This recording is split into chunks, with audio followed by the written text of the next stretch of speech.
Question No, for me. no. I believe, and also telling people, firstly, we are social animal, or social animal.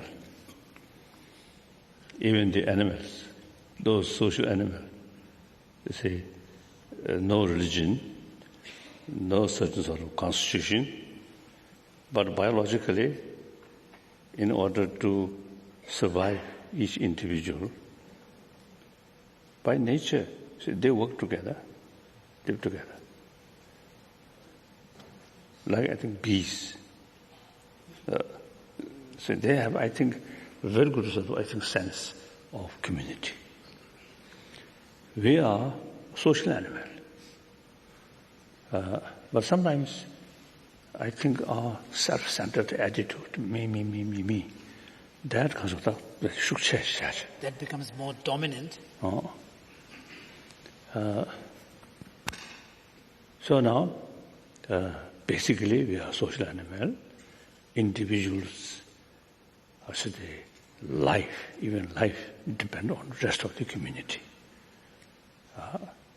And then, unlike past world, in the past, American native people, more or less self-sufficient. No need, this is some sort of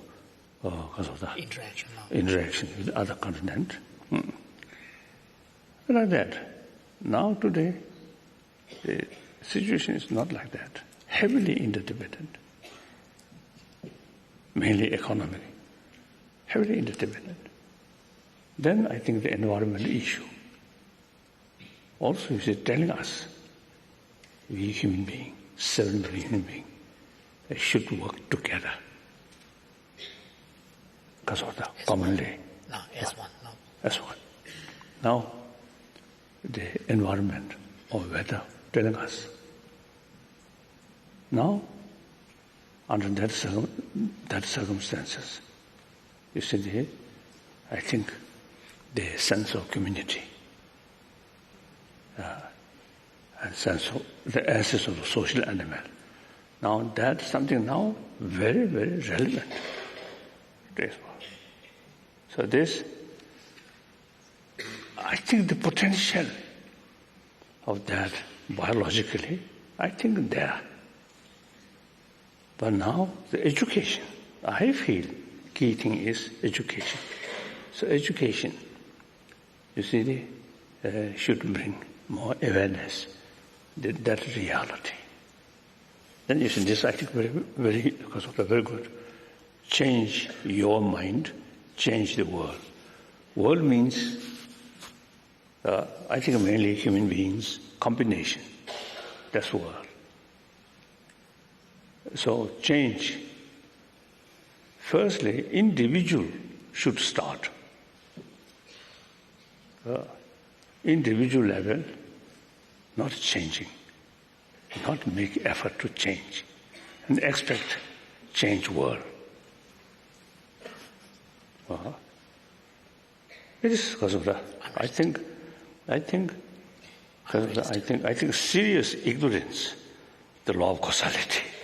So things, sort of combination, humanity is combination of individual. So change must start from individual. I often used to think that way. When I think the problem, immense problem, which we are facing, then think you, just a tiny one individual. The problem, huge. But then think more seriously, or more realistically. Someone, individual, must make effort. One individual, this side, making effort. Other side also, one individual. One individual, their effort, then gradually affect 10 more people, 100 people, 1,000 people, 100,000 people, then millions. That's the way to change. So then again, I think key thing is awareness. So many of our sort of way of thinking, way of life is unrealistic. Our perception and reality, there is huge gap. So suppose education is bring to closer reality and our perception. But now existing education, just talking, thinking about external values. I think almost neglected about our inner value. And also I think in some extent, I think ignorance about our inner world. And out of that, you see, not pay attention. The inner world is just like that. No possibility to change. Or through awareness, through education. So now that's now begin, you see, sort of show, there is possibility, change. Even because of the physiological way. Even at the level of biology.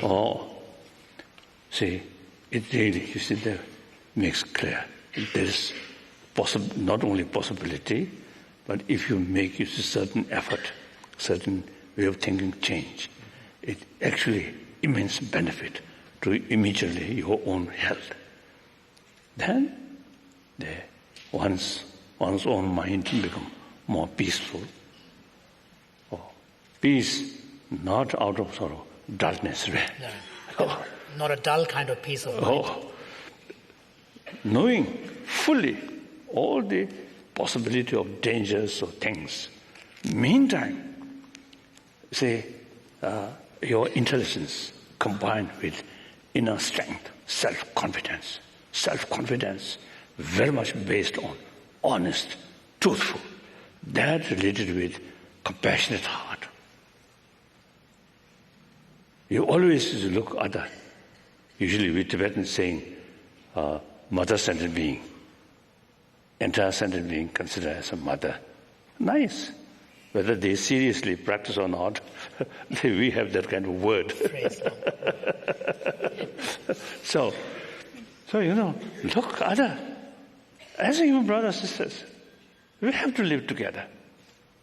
And my future depends on them. Their future also some way related with my future. So the happiness of humanity is our common goal, common interest. So, of course, we are selfish. Selfish is the key factor for survival.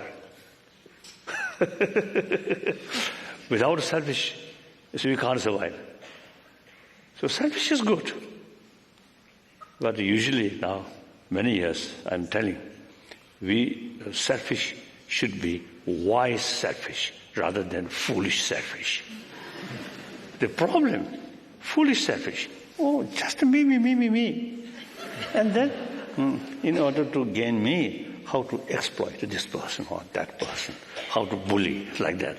That's it, the foolish selfish.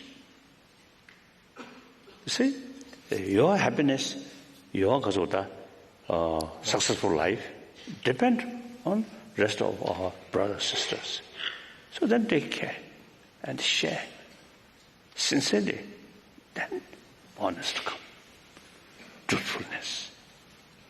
Then you can carry your life transparency. That brings trust. Trust brings friendship. We need friends. So quite simple. Not talking about next life.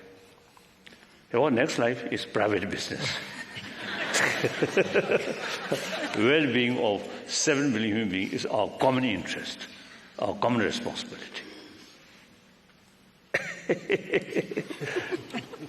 So, I think mainly education, make awareness. In order to know this is something, we have to look that from various angles. From one dimension, you can't see the reality fully. you have to look from various angles. So without knowing the full picture of the reality, your effort becomes unrealistic.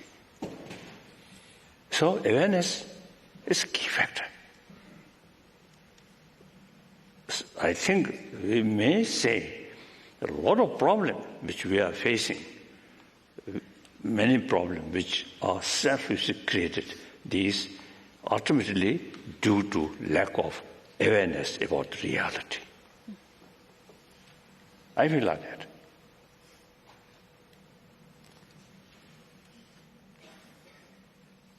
So, do you have further argument? I would never argue with you. I hear you're a very skilled debater who has many years of experience. We have time for a few questions, if you're up for it. I'll ask a question and then everybody can jump in on the panel.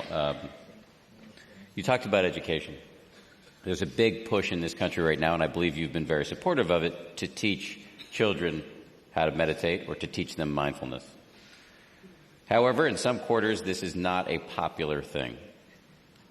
There are people who believe that, in fact, it's a sectarian push or stealth Buddhism, that these are... you laugh, but that's an actual term.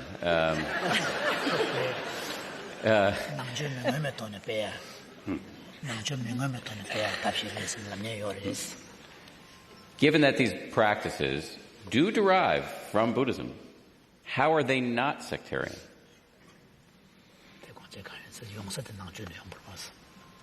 Actually, I think all major religious traditions, religion of human being, I think existing all religions, not religion of God or not religion of angels, but religion of human being. So therefore, all major religious tradition, you see, emphasis, importance of love. And in order to carry it, practice of love, sort of I say, because of that, successfully.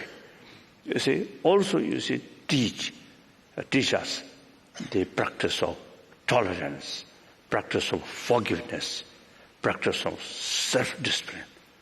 So all these, you see, I think all major religious tradition, you see, acknowledge we have negative sort of the destructive sort of force, emotion also there.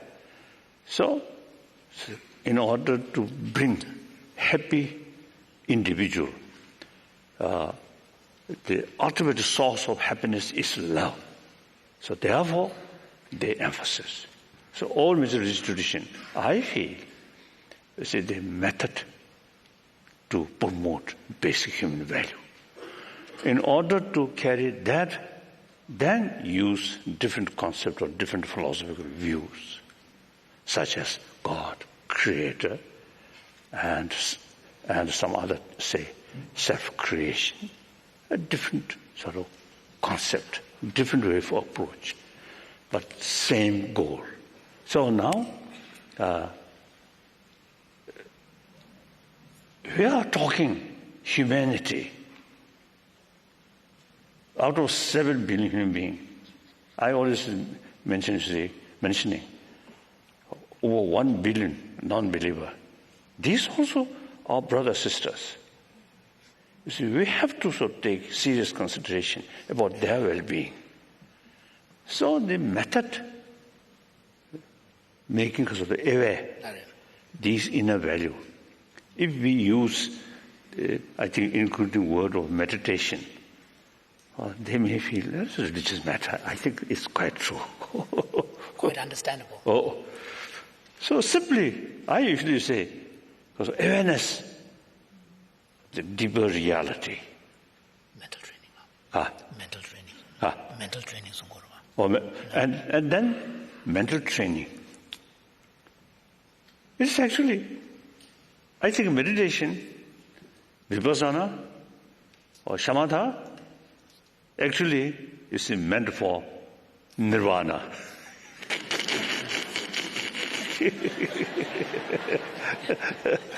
Salvation. Oh, that's the business after this life. So now we are working, making effort to create this very life. So more happy one, and happiness much related with mental level, not only physical level. Physical level may be sort of hardship, but mentally very happy, very peaceful. I think I often use mentioning one occasion, Montserrat in Spain, I met one Catholic monk. He spent 5 years in hermit life in mountain. Very little hot meal, just bread and tea. When we met, I asked him, I already informed him about his sort of, his life. So I asked him, I was told you spent 5 years in the mountain, very hermit life, no modern facilities. And what kind of sort of practice? He answered me, meditate on love. When he mentioned that, I noticed in his eye something special, sort of significance. So that's one example. And then also you see one Tibetan. See, he spent more than, I think, about 18 years in Chinese Gulag. A lot of difficulties, hardship.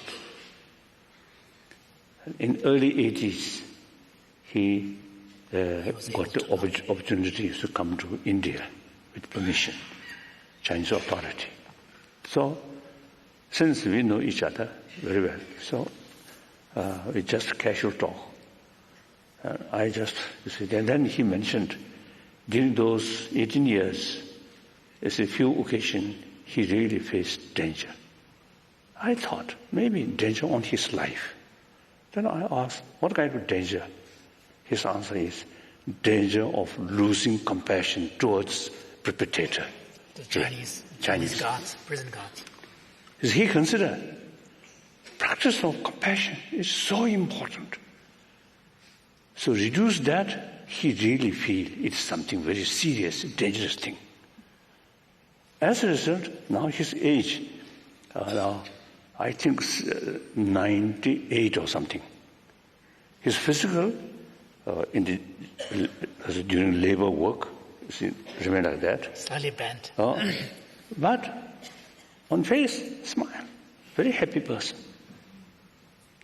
I think during those years, as he mentioned, if he loses his compassionate sort of attitude or feeling, then more frustration, more anger, then he won't live.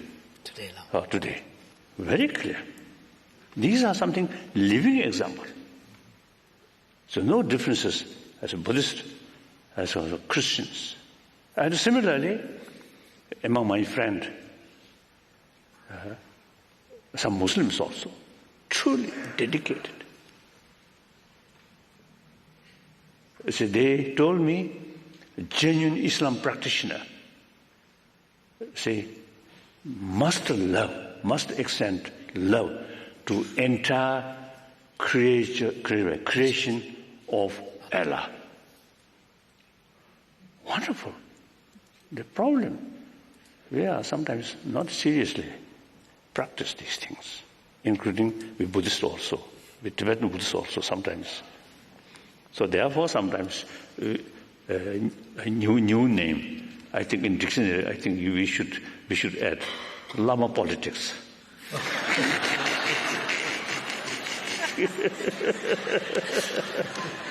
So names or number of their followers, a little bit of competitions.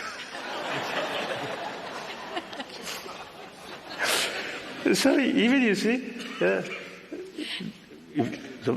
suppose these people is a practitioner, but not serious enough, sincere enough So negative emotion still find some rooms. I think follow of all major religious tradition, I think should be more serious about practice. Then all have same potential. Then again you see, look.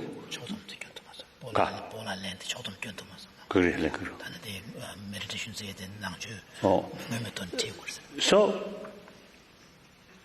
So I think the very word meditation is something close connection with ancient Indian tradition. Although you say, I was told some Greek Orthodox practitioner in Greece, some island, you see, they still carry meditation, I was told. So in any way, generally, I think meditation, this word, is to come from Indian tradition. Indian tradition. So maybe better to use awareness or pay more sort of attention. So that is training of mind, like that. Thank you. But I think you know better. Don't overestimate me. So let me ask you, since we're on the subject of kids, I have a 1-year-old. What is the right age to teach him mindfulness, and will it stop him from pulling the cat's tails and eating their kibble and drooling on me and pulling the pages out of my wife's magazines?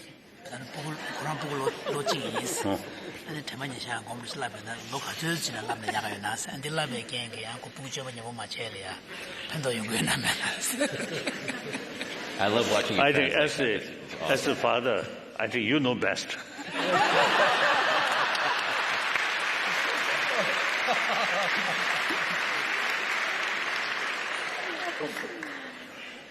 So that I should take that to mean you're not going to answer the question?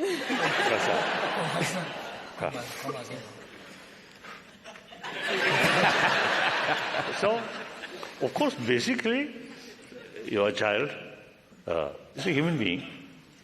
I think 7 billion human beings. It's the same when we're born, same potential. When we're grown up, same potential.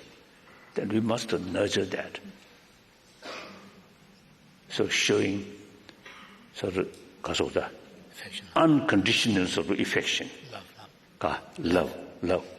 Unconditional love to the child. And then I often used to telling people, that also I learned some experience to sort of experts. You see, mother's close touch with child is very essential. Spend more time. Then mother's own milk, feeding mother's own milk, very essential. So these are the, I think, real method to nurture these basic good human quality biologically process.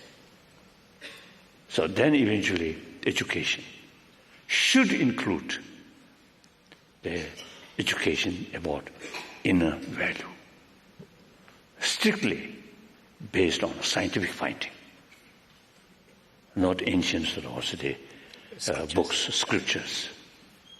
Then I think within my lifetime, difficult to achieve. But your child's, I think, lifetime, I think there's real possibility to see better world, more compassionate, peaceful world, peace through inner peace. Unless inner peace, impossible to create real world peace. World peace will not achieve by weapon, by anger, by suspicion, by hatred. World peace can achieve only through loving kindness, respect others' life, and take serious concern their well-being on the basis of sense of oneness of 7 billion human beings. I think I think that is something I feel realistic. Like that.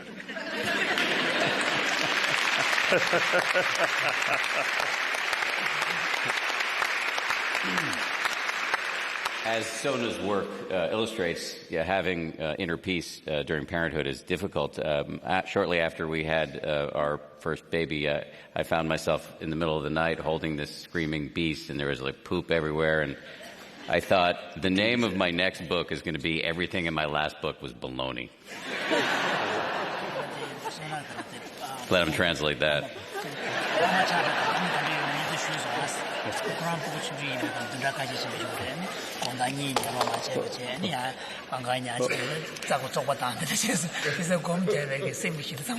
I got him. So that is, if may I say so, that's the indication of your sort of experience of meditation, still initial stage.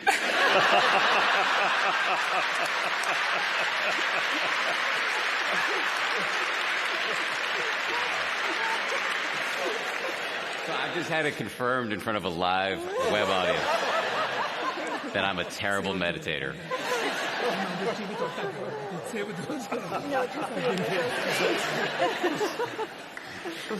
This is a good moment to change the subject.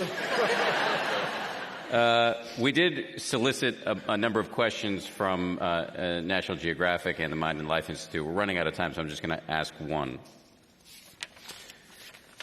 Which is a really interesting question, and it gets to what you were speaking about earlier, Your Holiness, when it comes to the ways to achieve world peace. And this is a pretty serious, heavy question. It's from Elizabeth W. from Wallen, Tennessee. And she asks, how would you teach us to deal with people like ISIL or ISIS, who are ruthless and attacking others by such savage killings? And I guess a related question, and this was addressed in Daniel Goleman's excellent book about you and your vision for the future of Force for Good. Do you ever think violence is justified and legitimate?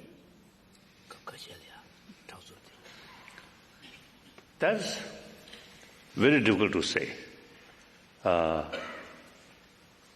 some sort of harsh word, a little bit sort of, because of the harsh responsible, out of sense of concern, sense of compassion, sense of concern of their well-being. Sometimes possible. A little bit sort of harsh word, some sort of harsh, tough responsibility. So,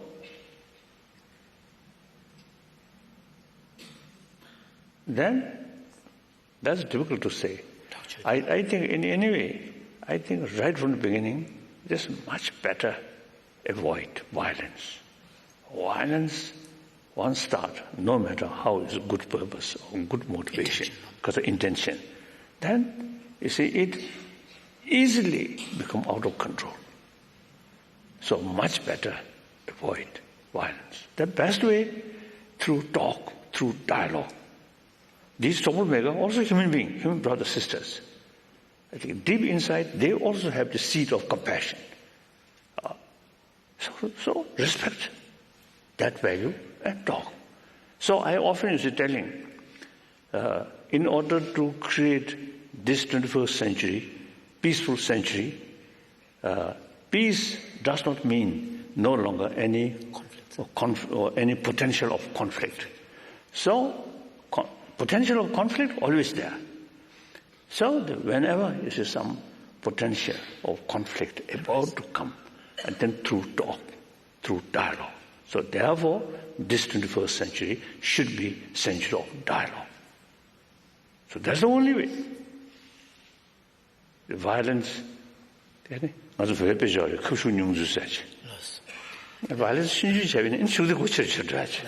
There's a Tibetan saying that if you find a hole where you can poke with a needle, then you can also make sure that you can poke with a pen, afterwards. So violence, initially your intention may be a very limited use of violence, but it opens up door for a much bigger violence. I think recent, my whole life, I think witness Second World War, the Civil War in China, and then Vietnam War, Korean War. Then after now 80 years old, 81 years old, but still quite a lot, you see, violence, conflict. If this situation continue, I think, this century, I think, again become century of bloodshed. That we must avoid, or must make effort to bring this century, unlike 20th century, this 21st century, must be century of peace, century of non-violence. Through our effort, not through prayer. I think 1,000 years, Buddhists as well as our other brothers, sisters, spiritual brothers, sisters, pray. But I think fail our sort of kasada. Aspirations are prayer. The result of prayer, world peace, or happy human being. So now, I often used to telling, half joke, if we have the opportunity seeing Jesus Christ and Buddha, you ask, please bring peace on this planet. Then Buddha and Jesus Christ may tell us, who created the problem? If God creates problem, then we can ask God, please bring peace. But problem we start. So we have the responsibility to solve or to reduce. So I really feel that. So we have to make effort.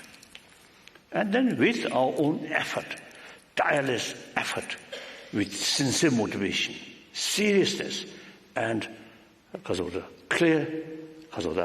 understanding about the reality and short-term consequences, long-term consequences, and plus prayer, then I think very realistic.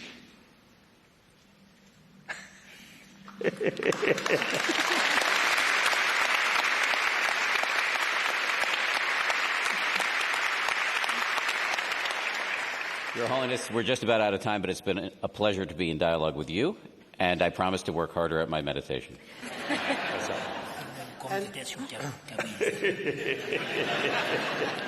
And on behalf of the Center for Healthy Minds at the University of Wisconsin, National Geographic, and the Mind and Life Institute, I'd like to thank Shoma and Sona and Dan and Jimpala. And Your Holiness, thank you so much for returning to Madison. Safe travels, and we look forward to a return. Thank you.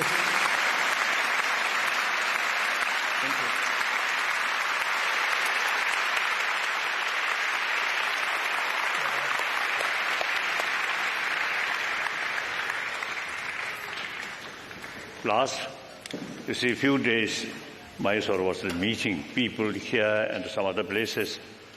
There's more and more people really showing enthusiasm about these inner values or these things. So that gives me tremendous sort of enthusiasm, encouragement.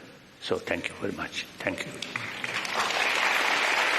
Your Holiness, this is Sona's daughter, Serena. Sona's daughter, Serena.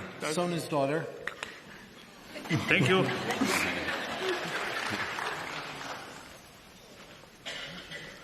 First to daughter or mother? Thank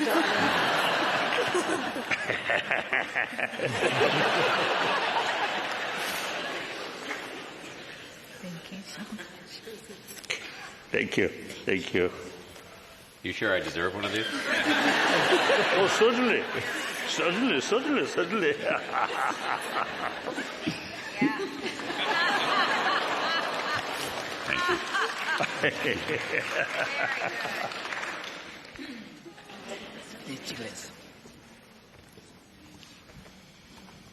From Bengali, traditionally very close relation, Tibetan and the Bengali.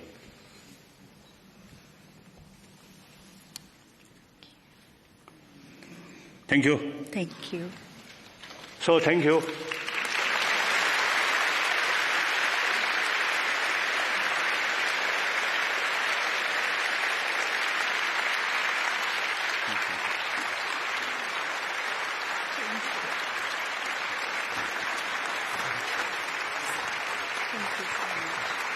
It's a pleasure to watch you translate your mind to script.